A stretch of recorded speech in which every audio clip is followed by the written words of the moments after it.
Amadou Thiam, responsable régional Afrique du Nord, de l'Ouest et du Centre à Shelter Africa Development Bank, a pris part à la 7e édition des Financial Africa Awards en tant que panéliste lors de la session consacrée au thème « Les partenariats publics-privés comme alternative à la dette publique ». En marge de cette rencontre, le financier s'est entretenu avec Financial Africa sur plusieurs enjeux clés, notamment les défis à relever pour bâtir des partenariats publics-privés durables en Afrique. On est dans un monde aujourd'hui qui est data-driven. Et les chiffres que nous avons doivent être mieux analysés et bien compris. Aujourd'hui, nous avons 700 millions de citadins qui vont se rajouter aux villes africaines à l'horizon de 2050. Donc en 25 ans, nous allons accueillir 700 millions d'Africains supplémentaires au moment où nous avons déjà un déficit de 50 millions de logements. Et d'après aussi UN Habitat, nous avons 60 à 70% des Africains qui sont dans des logements que l'on pourrait juger insalubres.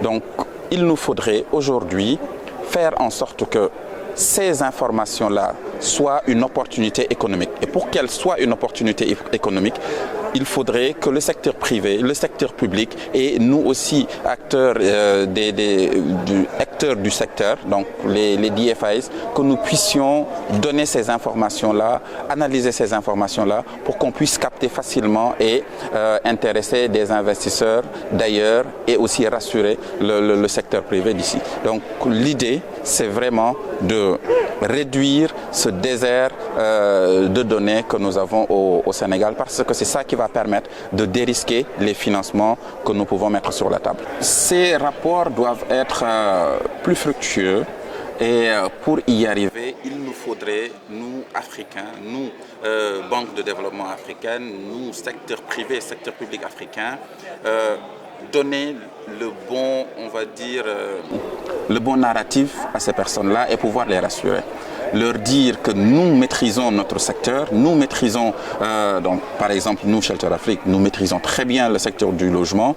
Donc, l'ensemble de ces entités arabes peuvent avoir confiance en passant par nous pour réaliser leurs objectifs au niveau de l'Afrique. Aujourd'hui, que ce soit Shelter Afrique, que ce soit ces entités, nous cherchons l'impact, nous voulons avoir des projets transformateurs.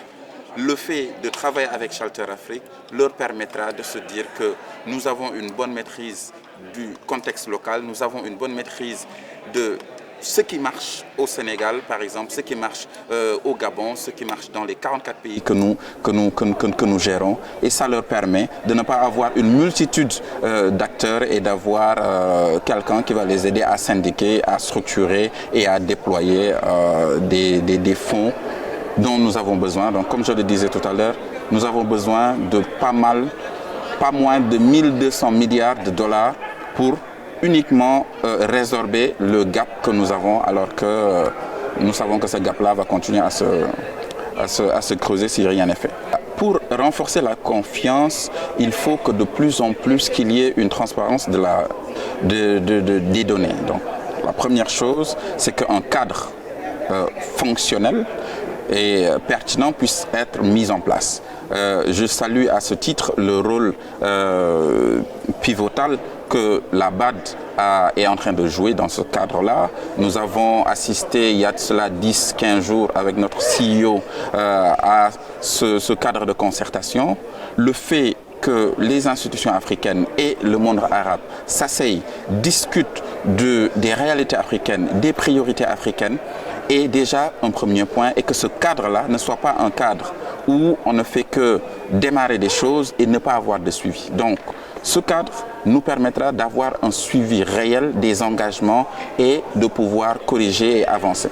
La deuxième chose, c'est que l'ensemble de ces informations, l'ensemble de ces acteurs-là doivent pouvoir être mis en relation avec les bons acteurs locaux. Parce que très souvent aussi, nous pouvons perdre des grands acteurs internationaux juste parce que le bon matching n'est pas fait. Donc, ce mariage aussi doit être réussi, et pour que ce mariage soit bien réussi, il nous faut, entre guillemets, si je peux me le permettre, des entremetteurs attitrés, des entremetteurs qui savent exactement la réalité africaine, et ça aussi c'est un rôle que nous nous offrons de jouer. Le troisième, c'est que nous faisons aussi, et nous devons faire aussi de plus en plus de advisory, c'est-à-dire du conseil. Il nous faut conseiller les acteurs africains, que ce soit le secteur privé et le secteur public. Nous devons aussi conseiller le secteur, les internationaux, pour qu'on sache exactement qu'est-ce qu'il faut faire, où il faut le faire, et aussi surtout comment le faire,